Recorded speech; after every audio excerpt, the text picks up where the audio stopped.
찬송가로 불려졌던 것들이 우리나라에게 일반 사람에게 이렇게 노래를 불려줘서 영향력을 준 노래들이 몇 곡이 있습니다. 전에 한번 제가 얘기한 것 같이 우리나라 애국가가 원래 찬송가였습니다. 그래서 그 애국가 안에 하나님이 보호하사라는 말은 원래 애국가가 찬송가에서 나왔던 것이죠. 요새 복음성가 중에서도 사랑이라는 노래 혹은 당신은 사랑받기 위해서 태어난 노래, 이런 것을 일반 대중들도 그 노래들을 이렇게 좋아합니다. 근데 찬송가 중에서 특별히 어린이 찬송가에 기록됐던 찬송가 중에서 일반 초등학교 교과서에 실려갖고 많은 사람들에게 알려진, 우리나라 사람들이라면 모르는 사람이 없을 정도로 알려진 곡 하나가 있습니다. 그게 뭐냐면 어머니의 은혜라는 그 노래입니다. 1953년도에 발표되었고 어린이 찬송가 99장에 있는 노래였는데, 원래 찬송가였는데 노래가 너무 좋으니까 선풍적 인기를 끌어서 초등학교 교과서에 실려서 많은 사람들에게 불려지게 되었습니다. 그 작시자가 누구냐면 윤춘경으로 되어 있고 작곡가가 박재훈으로 되어 있는데 두 분 다 목사님이십니다. 목사님이 이렇게 한 것인데, 이것이 1절과 2절만 알려져 있어요. 왜? 3절은 뺐습니다. 3절을 뺀 이유가 뭐냐면 1절, 2절은 그냥 일반인들이 불러도 되는데 3절에는 종교적 색차가 있다. 그래서 3절은 빼고 1절과 2절만 이렇게 불려졌던 곳인데, 여러분 그 노래의 3절을 아십니까? 3절. 1절, 2절 한번 볼까요? 1절, 2절 여러분 잘 알죠? 높고 높은 하늘이라 말들 하지만 나는 높은 게 또 하나 있지. 낳으시고 키우시는 어머님 은혜 푸른 하늘 그보다도 높은 것 같아. 2절 넓고 넓은 바다라고 말들 하지만 나는 넓은 게 또 하나 있지.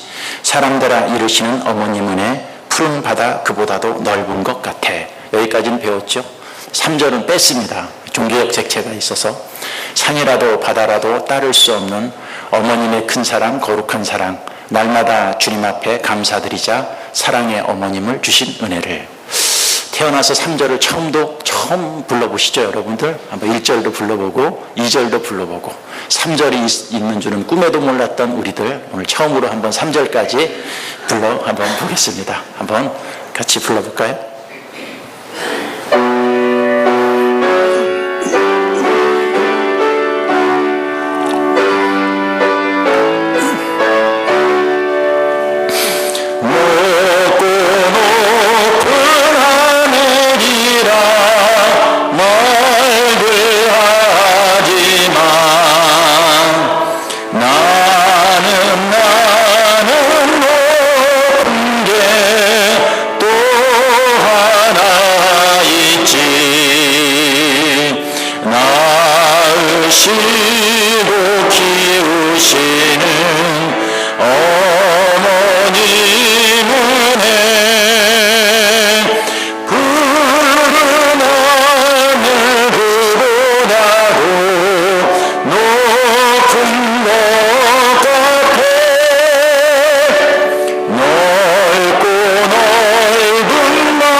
아멘 해야죠. 아멘.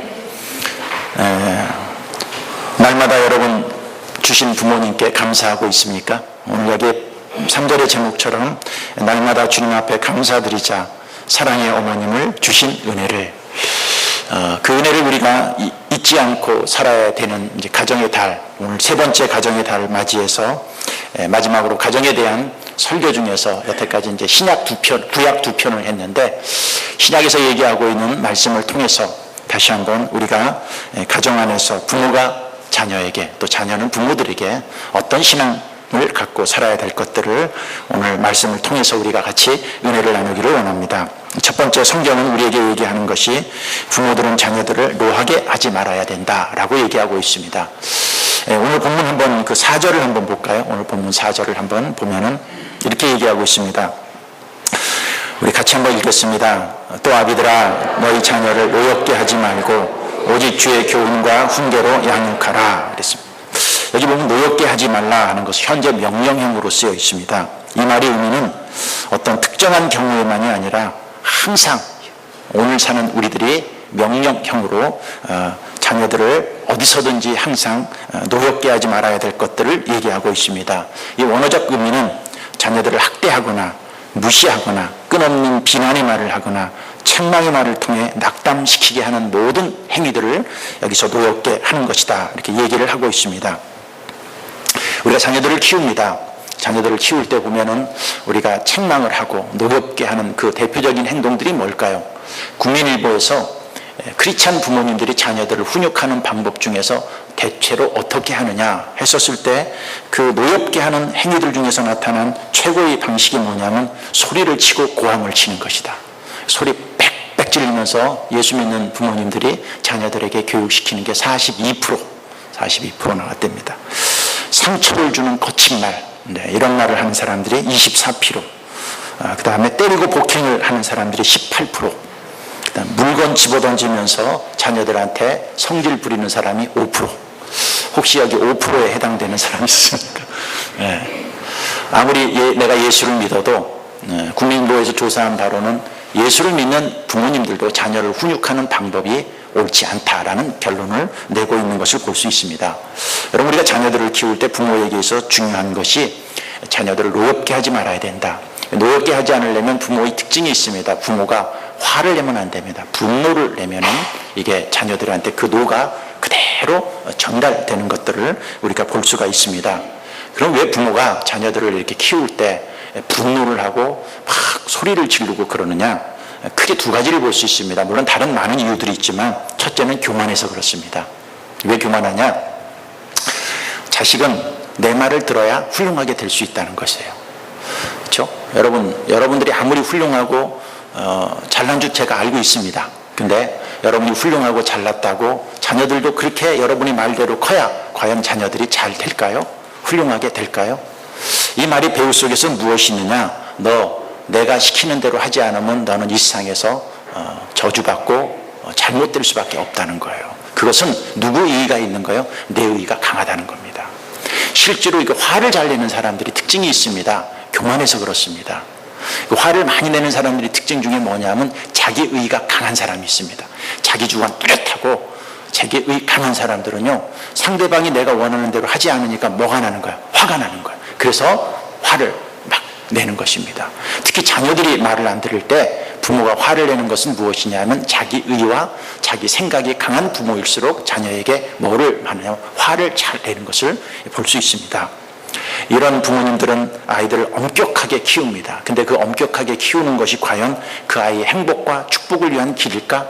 엄격한 어머님들은 아이 말하는 것, 걸어다니는 것, 인사하는 것, 머리 스타일, 밥 먹는 스타일, 어떤 공부하는 스타일, 이걸 다 어떻게 합니까? 옆에서 다 통제해 나갑니다.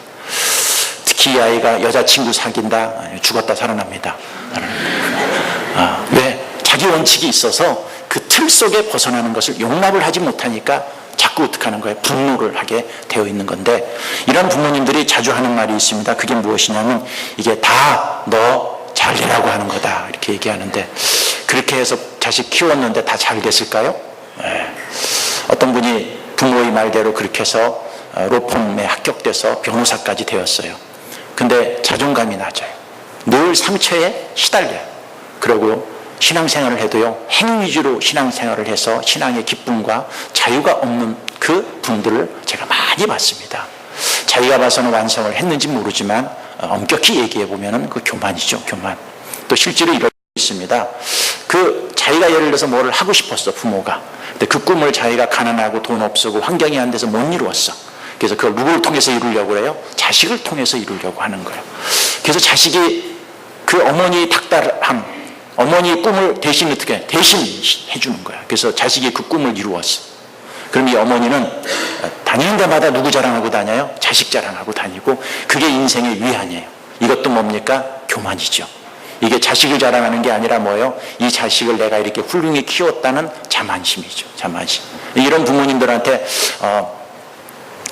당신은 학교 다닐 때 공부 잘했어? 이렇게 물어보잖아요. 그러면 아니, 우리 자식 공부 잘해.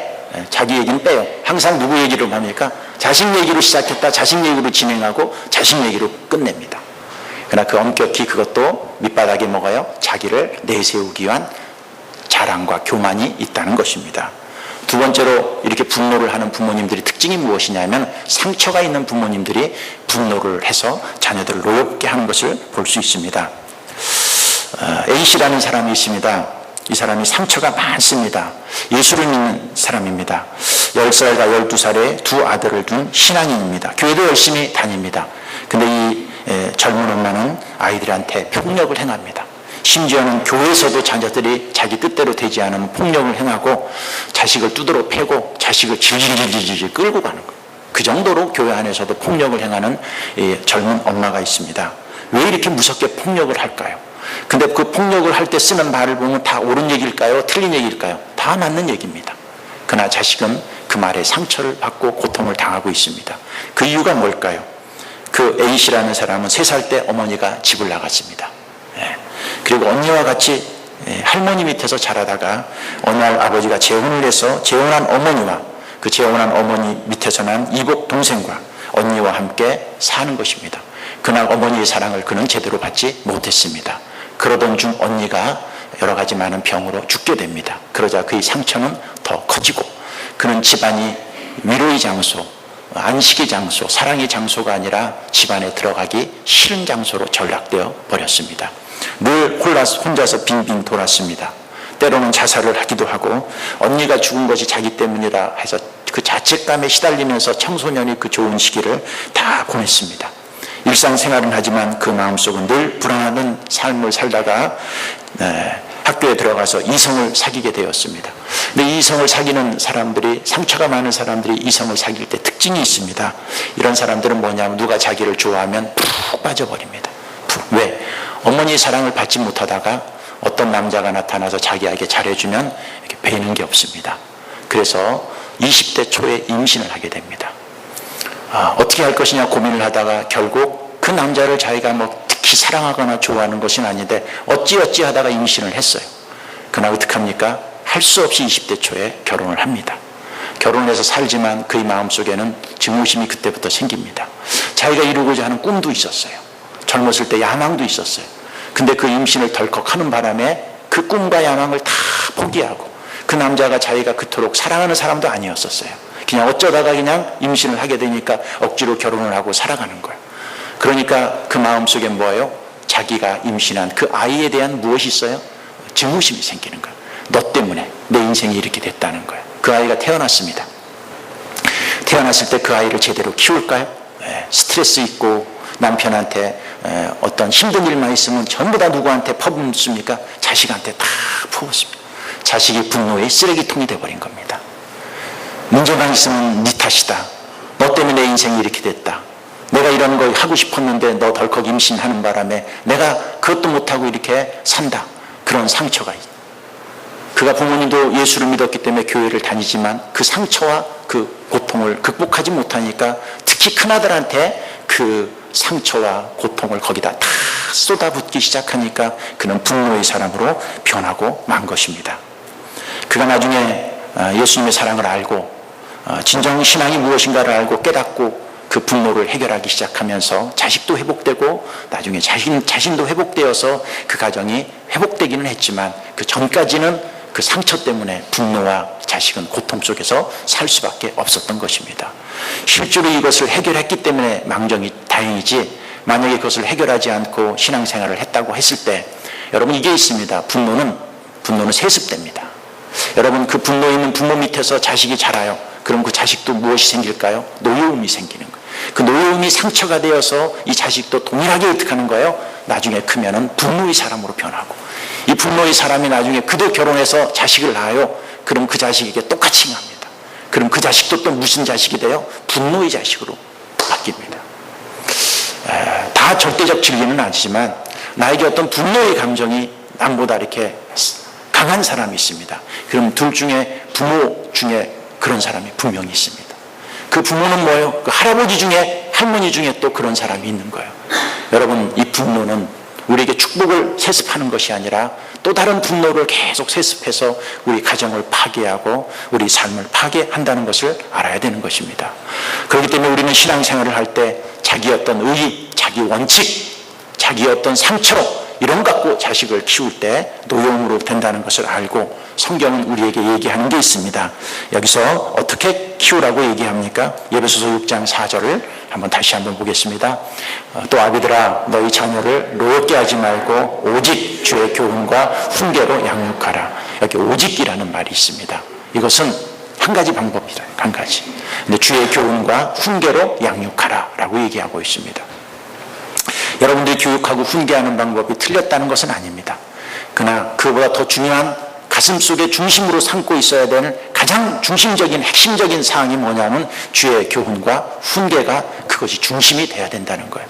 그럼 주의 교훈과 훈계는 무엇이냐? 여러분, 기독교를 무슨 종교라고 하냐면 사랑의 종교라고 얘기하고 있습니다. 세계적인 기독교 변증학자가 있습니다. C.S. 루이스라는 사람이 있고, 그와 더불어서 전 세계 기독교 변증가로서 많은 영향력을 주신 사람들이 두 분이 누구냐면 나비 제이커라이어스라는 사람입니다. 그 사람이 기독교 변증을 하면서 다른 종교와 기독교의 가장 큰 다른 점 한 가지를 얘기해줘라, 이렇게 얘기했을 때 그는 이렇게 얘기합니다.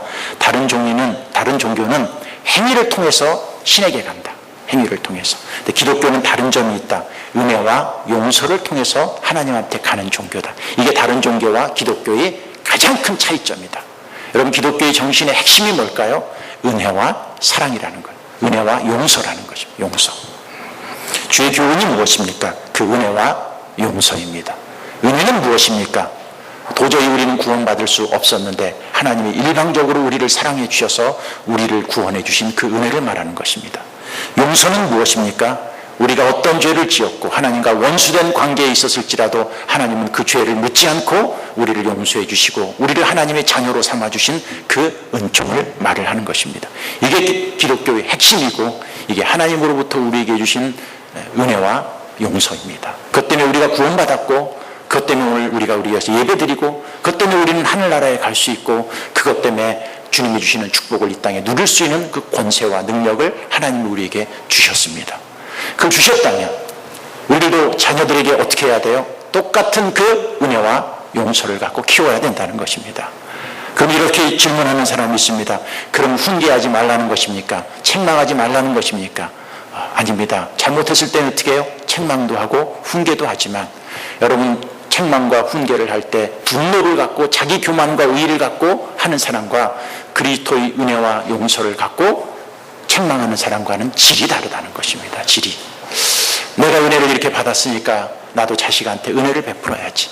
여러분, 자식이 잘못했을지라도 항상 결론은 뭐여야 돼요? 은혜와 용서가 그 핵심이 될 때 그 자녀가 믿음과 신앙으로 잘 자랄 수 있다는 것입니다. 자기 의의가 강하고 자기 교만이 강하고 자식을 자기식으로 키우려고 한다고 한들 그 자식이 하나님이 원하는 대로 절대 크지 않습니다. 하나님의 은혜와 사랑이시라면, 하나님의 용서하시는 분이시라면 여러분들도 자식을 그렇게 키울 때 하나님의 사랑이 그 자식에게 흘러가서 그 아이가 신앙 안에서 건강하게 잘 클 수 있다는 것을 알고, 여러분들도 여러분의 삶의 중심에, 가정의 중심에 항상 이 은혜와 사랑이 지배하기를 바랍니다. 분노와 원칙이 지배하면 갈등을 낳지만 항상 결론이 은혜와 용서로 가면 거기에 주신 하나님의 축복이 부모와 자식 관계에 잘 이루어질 수 있기 때문입니다. 두 번째, 자녀들에게 얘기하고 있습니다. 자녀들은 어떻게 해야 됩니까? 자녀들은 순종을 하시기를 바랍니다. 오늘 본문의 1절을 한번 보겠습니다. 6장 1절 이렇게 얘기합니다. 자녀들아, 주 안에서 너희 부모에게 순종하라. 이것이 옳으니라. 내 아버지와 어머니를 공경하라. 이것이 약속에 있는 첫 계명이니. 그랬습니다. 여기 자녀들에게 얘기하는 게 있습니다. 부모는 주의 교훈과 훈계로 양육해야 되는데, 그것은 뭐냐요? 은혜와 사랑과 용서로 해야 된다. 근데 자녀들이 해야 될 것들은 있다. 그것은 무엇이냐면 순종해야 된다는 거예요. 또 어떻게 순종해야 되느냐? 자녀들아, 주 안에서 너희 부모에게 순종하라 라고 얘기합니다. 이 주 안에서라는 말은 맥락으로 봤을 때 주 안에서 너희 부모에게 순종하라는 것은 주님이 우리에게 순종을 보여주신 그 범위 안에서 어떻게 하라는 거예요? 순종하라는 것들을 얘기하고 있습니다. 그러면 예수님은 어떻게 부모에게 순종을 하였을까요? 예수님이 이 땅에 오셔서 살으셨습니다. 근데 하나님을 그는 부르십니다. 근데 그는 하나님을 부를 때 하나님이라고 부른 적이 거의 없습니다. 거의 없습니다. 예수님이 이 땅에 오셔서 하나님을 부를 때 꼭 어떤 용어를 썼습니까? 아버지라는 용어를 썼습니다. 그리고 자신은 하나님의 자식, 아들이라는 용어를 썼습니다. 예수님이 이 땅에 오셔서 하나님을 아버지로 불렀습니다. 그리고 자신은 하나님의 아들로 인정을 받았습니다. 그리고 그가 했던 가장 중요한 일들은 무엇일까요? 그는 아버지를 어떻게 해요? 순종하였습니다. 순종하여. 신앙에 있어서 예수님이 이 땅에 오셔서 우리에게 보여준 가장 큰 모범은 다른 예를 갖고 보여준 것이 아니라 가정에서 자식이 아버지에게 어떤 모범을 통해서 신앙생활을 하는 것인가에 대한 그 원칙 하나, 중요한 원칙을 하나를 알려주신 것입니다. 그게 무엇일까요? 순종입니다. 순종. 왜 그랬을까요? 로마서 5장 18절을 보겠습니다. 제가 읽겠습니다. 그런즉 한 범죄로 많은 사람이 정죄에 이른 것 같이 한 의로운 행위로 말미암아 많은 사람이 의롭다 하심을 받아 생명에 이르렀느니라. 여기 보면 그런즉 한 범죄 때문에 많은 사람이 어떻게 이뤘어요? 정죄로 이루었어요. 근데 한 무엇으로? 의로운 행위, 이거 하나로 말미암아 많은 사람이 어떻게 해요? 의롭다함을 받았어요. 그럼 이 한 범죄가 뭐고 이 의로운 행위가 뭐냐는 거예요. 그렇죠? 19절에 설명합니다. 한 사람이 어떻게 하지 않으므로 순종하지 아니야. 그러니까 그 범죄하는 행위가 뭐예요? 불순종을 말하는 겁니다. 그 불순종 때문에 이 세상에 무엇이 온 거예요? 저주가 다 온 거예요. 심판이 다 오게 된 거예요. 예수님이 아들로서 아버지인 그 부모님에게 무엇하심으로 말미암아 한 사람이 순종하심으로 많은 사람이 다 어떻게 된 거예요? 의롭게 된 거예요. 의롭게. 여러분, 이 땅에 저주가 왜 왔을까요? 이 땅의 저주는요, 불순종 때문에 왔습니다. 불순종. 온 인류의 죄악이 이 아담의 불순종 때문에 이 세상이 다 저주받고 다 심판 아래 있고 다 죄 아래 있을 수밖에 없었습니다. 그리고 하나님의 관계가 끊어지고 우리는 멸망받을 수밖에 없었어요. 그런데 아들로서 모범을 보이기 위해서 이 땅에 오신 예수님은 한 의로운 행위를 했습니다. 그 의로운 행위가 뭐예요? 바로 순종입니다. 순종. 순종은요, 저주를 이깁니다. 순종은요, 멸망을 이깁니다. 순종은 갈등을 이깁니다. 순종은 심판을 이깁니다. 그런 능력과 권세가 있습니다. 아담이 불순종을 했습니다. 그가 불순종을 했을까요? 뒤에서 그를 조종하는 세력이 있었을까요? 그를 조종했던 세력이 있었습니다. 예수님이 이 땅에 보여주신 또 한 성경 구절 빌립보서 2장 5절 우리 한번 보겠습니다. 같이 읽겠습니다. 너희 안에 이 마음을 품으라. 곧 그리스도 예수의 마음이니 그는 근본 하나님의 본체시나 하나님과 동등됨을 취할 것으로 여기지 아니하시고 오히려 자기를 비워 종의 형체를 가지사 사람들과 같이 되셨고 사람의 모양으로 나타나사 자기를 낮추시고 죽기까지 복종하셨으니 곧 십자가에 죽으심이라. 너희 안에 이 마음을 품어라. 뭐라고 그래요? 죽기까지 복종하셨다라고 얘기하고 있습니다. 예수님이 죽기까지 복종하심으로 말미암아 온 인류는 구원을 받은 거예요. 온 인류가 다시 살아난 거예요. 온 인류가 축복의 길로 걸어간 것입니다. 악이 어디서부터 왔을까요? 이 세상의 심판과 멸망이 어디서부터 왔을까요? 여러분, 에베소서 2장 2절은 이렇게 얘기합니다. 같이 읽겠습니다. 그때 너희는 그 가운데 행하여 이 세상 풍조를 따르고 공중의 권세 잡은 자를 따랐으니 곧 지금 불순종의 아들들 가운데 역사하는 영이라. 여러분, 불순종하는 아들들 그 가운데 역사하는 영이 있어요. 이 영이 뭡니까? 마귀입니다. 이 마귀가 아담에게 들어가서 그를 어떻게 하게 만들었어요? 불순종하게 만들었어요. 이 땅에 불순종을 한 아들들의 배후의 세력은 누구입니까? 마귀입니다. 에베소서 5장 6절 보겠습니다. 같이 읽겠습니다. 누구든지 헛된 말로 너희를 속이지 못하게 하라. 이로 말미암아 하나님의 진노가 불순종의 아들들에게 임하니라. 하나님의 진노가 누구에게 임해요? 불순종하는 모든 사람들에게 임하는 것입니다. 가정이 있습니다. 가정이 우리는 진노가 없어야 됩니다. 그렇죠? 가정이 행복해야 됩니다. 가정이 축복을 받아야 됩니다. 근데 이 가정이 진노 아래에 머물고 가정이 불행해지고 가정이 깨지고 가정에 문제가 일어나는 중요한 원인 중에 하나가 무엇인 줄 아십니까? 자녀들이 부모에게 불순종해서 그렇습니다. 여러분 생각해 보십시오. 자식이 부모에게 계속 불순종하는 거예요. 말 듣지 않는 거예요. 지멋대로 하는 거예요. 그 가정이 축복의 가정이 될까요? 아니면 불행의 가정이 될까요? 당연히 불행의 가정이 됩니다. 이 세상을 멸망시킨 게 뭡니까? 불순종입니다. 그 뒤에 누가 조종해서? 마귀가. 이 세상의 가정을 파괴시키는 세력이 누굴까요? 마귀입니다. 근데 누구에게? 자녀들에게 무슨 마음을 주는 거예요? 불순종하는 마음을 주어서 행복한 가정을 다 깨트리는 거예요. 교회도 마찬가지예요. 교회도 불순종하는 사람들이 있습니다. 교회는 서로 하나가 되고 행복하고 축복을 받아야 돼요. 이게 하나님이 원하는 것인데 어떤 사람들의 마음속에 불순종의 마음을 마귀가 집어넣습니다. 그래서 교회가 불순종하는 사람들이 생기기 시작하면요, 교회가 시끄럽고요, 진노 아래 머물고요, 교회가 축복을 받지 못합니다. 항상 마귀는 뒤에서 우리 마음속에 너 불순종해, 가정을 파괴시키고 이 세상을 파괴시키고 하나님이 주신 하나님의 나라를 파괴시키는데 앞장선다는 것을 우리는 알아야 되는 것입니다. 그래서 우리는 여러분 가정의 자녀들로 여러분들이 태어났다면 여러분이 가정이 행복하길 바랍니까? 가정이 축복의 가정으로 바뀌길 원합니까? 그 가정이 마귀가 역사하는 가정이 아니라 하나님이 사랑이, 예수님의 은혜가, 예수님의 사랑이 함께하는 그러한 가정이 되기를 원합니까? 그렇다면 우리는 원칙을 알아야 됩니다. 여러분 스스로 내가 자녀의 신분이라면 부모님한테 순종하고 따르면, 그 예수님의 모범을 보이면 우리는 예수님의 모범을 보이는 그 세상은 회복이 되는 거예요. 예수님 모범을 보이는 사람들이 여기저기서 일어나면 어떤 공동체든지 어떻게 해요? 저주가 축복에 은혜로 바뀌기 시작합니다.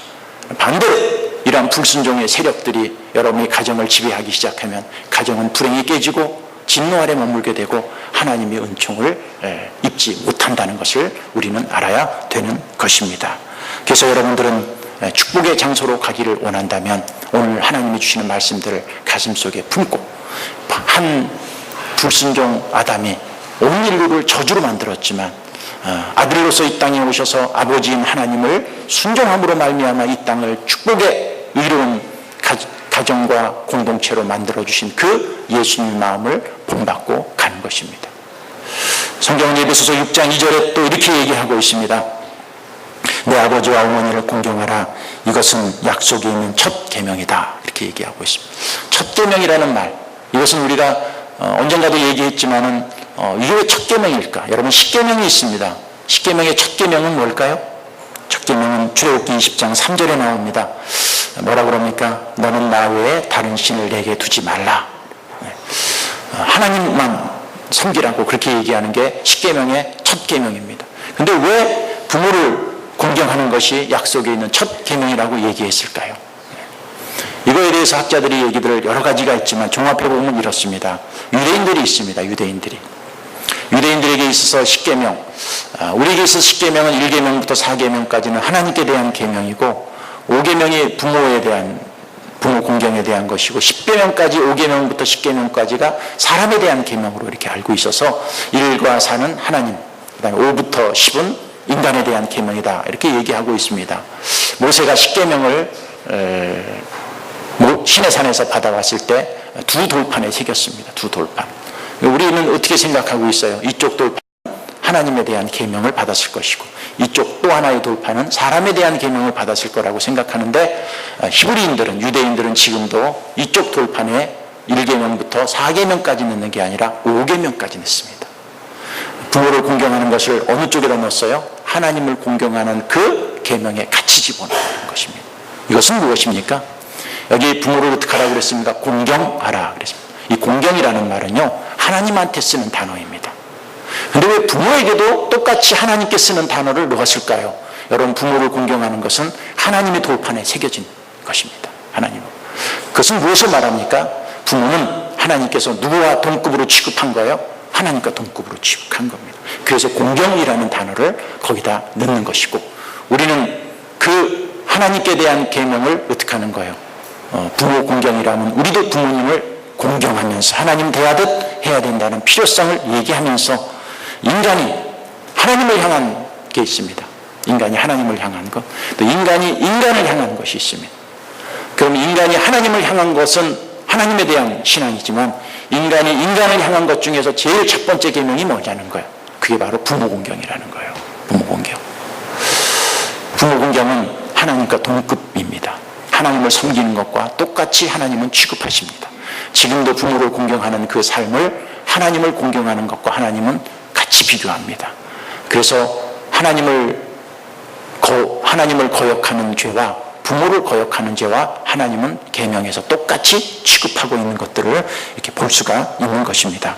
그래서 여러분들도 신앙생활을 하면서 항상 들었던 얘기일지 모르지만, 다시 한번 내가 부모에 대한 공경심이 있는가, 부모를 잘 섬기고 있는가, 부모를 하나님 섬기듯 하고 있는가, 부모님이 하나님과 나의 신적 대리자인데 그 대리자에게 내가 함부로 행하고 있지는 않는가, 혹시 내가 순종하지 않고 살고 있는가, 내가 불순종을 하는 그 순간에 가정이 파괴되고 공동체가 파괴되고 하나님이 주신 이 세상이 다 저주로 왔는데 내가 다시 한번 정신을 바짝 차리고 이제는 순종의 삶으로 돌아가자. 순종이 예수님이 우리에게 보여준 가장 중요한 삶의 모습이었다면, 나는 이제 불순종의 아들들 가운데 역사하는 마귀에 끌려다니는 인생이 아니라 순종의 자식인 예수님에 끌려다녀서 예수님의 삶을 실천할 수 있는 그런 삶을 살아서 우리의 가정을 축복의 장으로 바꾸는데 내가 변화된 하나님의 사람이 되겠다고 결단하는 은총이 있기를 바라는 것입니다. 이렇게 살아갈 때 이 가정이 어떻게 됩니까? 세 번째로 볼 수 있는 게 가정이 잘 되고 장수합니다. 3절에 그런 얘기를 하고 있습니다. 오늘 본문 6장 3절 우리가 다시 한번 읽겠습니다. 이로써 내가 잘 되고 땅에서 장수하리라. 이 세상 사람들이 목적이 있습니다. 뭐냐면 3절입니다. 3절. 믿는 사람이나 믿지 않는 사람이나 공통점이 있습니다. 그게 뭐예요? 내가 잘 되고 땅에서 장수하는 게 이 세상에 믿는 사람이나 믿지 않는 사람들의 공동적인 삶의 목표 중에 하나입니다. 그래요? 그렇지 않아요? 잘 되는 거, 이 땅에서. 그렇죠? 못 되고 싶은 사람이 있어요? 없죠. 장수하리라. 왜 운동해요? 왜 헬스장 가요? 왜 산에 가요? 왜 좋은 약 먹어요? 왜 음식 조절해요? 요새 살 쪘어. 빼야겠어? 우리 열심히 합니다. 돈 들여서라도 합니다. 왜요? 이 땅에서 어떻게 하고 싶어서? 장수하고 싶어서 합니다. 근데 우리는 이런 하나님의 말씀이 성경에 있는데, 잘 되고 장수하는 게 목표지만 우리는 이렇게 되려면 어떻게 해야 돼요? 딴 방법을 통하는 거예요. 돈이 많아야 잘 된다. 열심히 운동해야 장수할 수 있다. 좋은 비타민제를 많이 먹고, 좋은 약들을 많이 먹고, 좋은 과일과 열매들을 많이 먹고, 좋은 현미밥도 먹고, 채소를 먹고, 그렇게 해갖고 해야 우리가 오래 살 수 있다고 생각하고, 그 얘기를 들으면 솔깃해요, 안 해요? 솔깃합니다. TV에서 뭐 좋다 그러면 바닥나잖아요.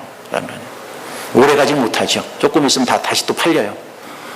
솔깃 그쪽으로 해요. 헬스하는 데 있어서는 돈을 몇십만 원, 몇백만 원 드리는 건 전혀 아깝지도 않아요. 근데 성경에서 여기서 얘기하고 있는 것 같고 실천을 하라고 그러면 성경 말씀이야, 성경 말씀이고 나는 나다, 이렇게 생각하니까 문제라는 거예요.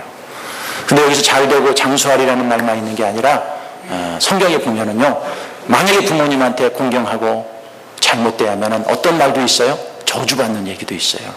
그 얘기는 듣기 싫어도 제가 오늘 알려드리겠습니다. 레위기 20장 9절 같이 읽겠습니다.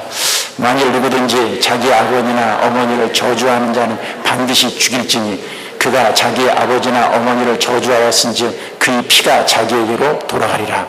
성경은 뭐라고 그래요? 반드시 죽일지니 그랬어요. 반드시 죽일지니. 잠언 3장 30장 17절 같이 읽겠습니다. 아비를 조롱하며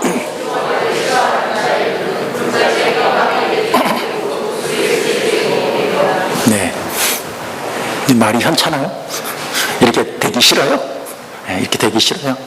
여러분, 아비를 조롱하며 어미를 순종하기를 싫어하는 자의 눈은 골짜기 까마귀에게 쪼이고 독수리 새끼에게 다 먹혀버려서 사라져버릴 인생 될 수밖에 없다 하는 것들을 알아야 되는 것입니다. 더 무서운 얘기 하겠습니다. 신명기 21장 18절 같이 읽겠습니다. 사람에게 나는 패역한 아들이 있어 그 아버지의 말이나 그 어머니의 말을 순종하지 아니하고 부모가 징계하여도 순종하지 아니하거든 그의 부모가 그를 끌고 성문에 이르러 그 성읍 장로들에게 나아가서 그 성읍 장로들에게 말하기를 우리 이 자식은 완악하고 패역하여 그 성읍의 모든 사람들이 그를 돌로 쳐 죽일지니 이같이 내가 너희 중에서 악을 취하라. 그리하면 온 이스라엘이 듣고 두려워하리라. 말 안 듣고 대적하고 징계하여도 순종치 아니하거든 성읍으로 끌고 나와서 다 동네 사람 불러가고 돌 들고 돌로 쳐서 죽여라 이렇게 얘기하고 있습니다. 아멘.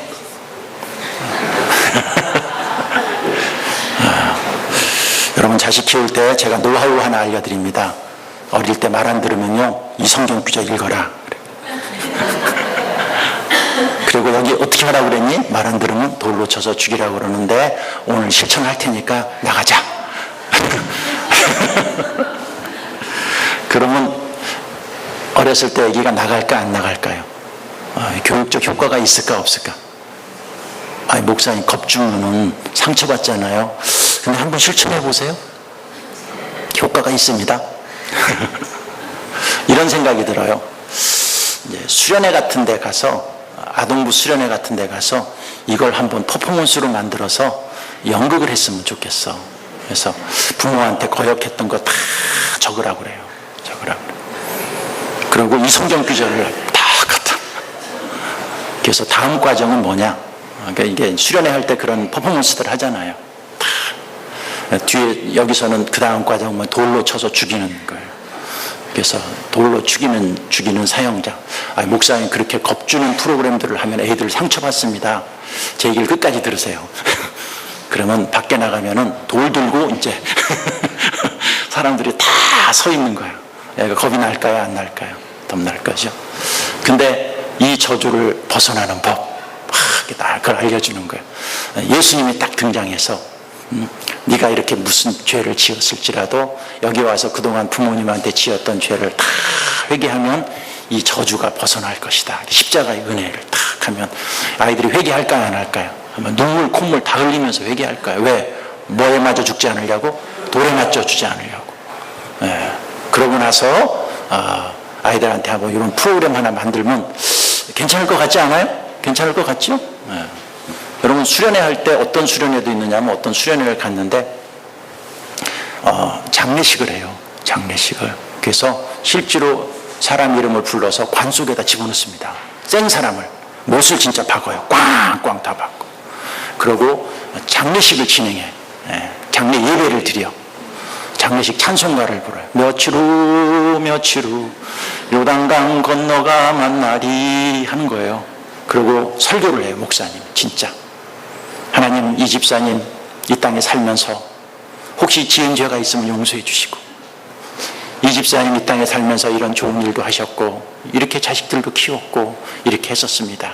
그러면서 그들이 잘했던 것, 또 그들이 혹시 아쉬웠던 것, 그런 것들을 설교를 그 집사님에 맞게 설교를 탁 하고, 남편은 나와서 아내에 대해서 편지 한 장 읽고, 자식도 부모에게, 돌아가신 부모님한테 편지 하나 탁 읽고, 그렇게 장례식이 진행이 돼요. 퍼포먼스를 하는 거예요. 그럼 관 속에 있는 그 어머니는 뭐 하고 있을까? 눈물이 범벅이 됩니다. 자기 인생의 끝에 마지막 장면을 그 퍼포먼스로 이렇게 탁 하면서 인생을 돌아보는 거예요. 인생을 돌아보고 자기 삶이 잘 살았나 못 살았나. 은혜가 될까요? 안 될까요? 은혜가 될 수 있잖아요. 그래서 이것도 한번 돌로 쳐 죽이는 거. 쳐 죽이는 게 목적이 아니라 뭐예요? 회개하고 예수 그리스도의 은혜로 다시 새로운 결단을 하는 그런 것들을 해서 우리가 한번 신약과 구약을 통틀어서 착 하면 은혜가 있을 것 같지 않아요? 이번 주일학교 수련회 때 한번 해보십시오. 해보십시오. 여러분, 성경에서 부모의 공경하지 않는 것에 대한 이 저주의 말씀도 있습니다. 근데 제가 여러분들에게 저주 받으라고 얘기하는 것은 절대 아닙니다. 이런 저주에 해당하는 사람이 한 사람도 없기를 바라는 것입니다. 그리고 성경은 뭐라고 얘기합니까? 다시 한번 읽겠습니다. 에베소서 6장 3절입니다. 이로써 내가 잘되고 땅에서 장수하리라. 부모를 공경하는 것은 하나님이 우리가 이 땅에서 잘되고 이 땅에서 장수할 수 있는 희망의 통로입니다. 축복의 통로입니다. 이 축복의 통로를 저주의 통로로 만든다면 우리가 하나님의 말씀을 아는 사람들 아닙니까? 세상 사람들은 하나님의 말씀을 몰라요. 그러나 우리는 하나님의 말씀에 축복의 통로를 아는 사람이라면 이 축복의 통로를 아는 사람이 이 잘되고 장수하는 비결을 성경에서 말씀하고 있음에도 불구하고 우리가 이것을 자꾸 놓친다면 하나님도 안타까울 것입니다. 그렇죠? 오늘 이 가정의 달을 맞이해서 나는 어떤 존재인가?